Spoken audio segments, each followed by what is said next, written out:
ഒരു കുട്ടിക്ക് സർജറി വേണം എന്ന് നമ്മൾ അഡ്വൈസ് ചെയ്യുമ്പോൾ ഒട്ടുമിക്ക പേരൻസിനും ഉള്ള ഒരു സംശയമാണ് അനസ്തീഷ്യ കൊടുത്ത് സർജറി ചെയ്യുന്നത് കൊണ്ട് ആ കുഞ്ഞിന് വേറെ എന്തെങ്കിലും ബുദ്ധിമുട്ടുകൾ അനുഭവപ്പെടുമോ എന്നുള്ളത്. അത് വളരെ ജെന്യൂൻ ആയിട്ടുള്ളൊരു കൺസേൺ ആണ്.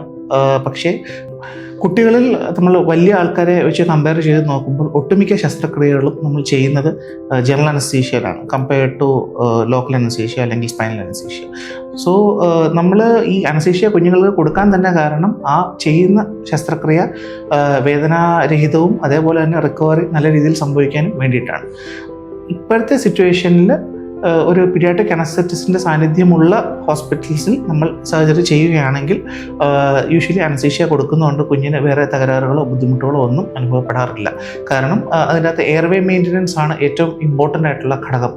പീഡിയാട്രിക് കേസസ് ഹാൻഡിൽ ചെയ്യുന്ന ഒരു അനസ്തെറ്റിസ്റ്റ് ഉള്ള ഒരു സെൻറ്റർ ആണെന്നുണ്ടെങ്കിൽ അവർക്ക് എയർവേ ആക്സസ് ചെയ്യാനും മെയിൻറ്റെയിൻ ചെയ്യാനും താരതമ്യേന അഡൽട്ട് പേഷ്യൻസ് വെച്ച് നോക്കുമ്പോൾ സ്കില്ല് കൂടുതലായിരിക്കും. അതേപോലെ തന്നെ കുഞ്ഞിന് എന്തെങ്കിലും ബുദ്ധിമുട്ടുള്ള കാര്യങ്ങൾ ഉണ്ടാകാനുള്ള ചാൻസസും വളരെ കുറവായിരിക്കും.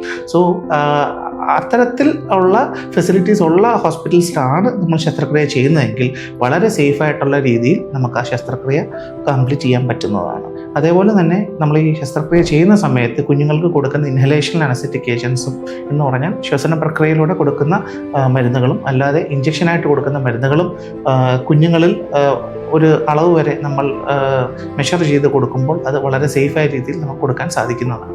സോ അനസ്തീഷ്യ കൊടുത്തത് കൊണ്ട് കുഞ്ഞിന് വേറെ ബുദ്ധിമുട്ടുകളൊന്നും പറ്റാറില്ല. അങ്ങനത്തെ ഒരു തെറ്റിദ്ധാരണയാണ് യൂഷ്വലി ഇങ്ങനെയുള്ള ഡൗട്ടുകൾ ഉണ്ടാക്കാറുള്ളത്. പക്ഷേ പഠനങ്ങളനുസരിച്ച് നമ്മൾ സേഫായ ലിമിറ്റിൽ അനസ്തെറ്റിക് ഏജൻസി യൂസ് ചെയ്യുകയും അതേപോലെ തന്നെ എയർവേ ആക്സസ് പ്രോപ്പറായിട്ടുള്ള രീതിയിൽ ചെയ്യുകയും ചെയ്തു കഴിഞ്ഞാൽ ഏതൊരു സർജറി പോലെയും സേഫായി കുഞ്ഞുങ്ങളിലുള്ള സർജറി നമുക്ക് ചെയ്തു തീർക്കാവുന്നതാണ്.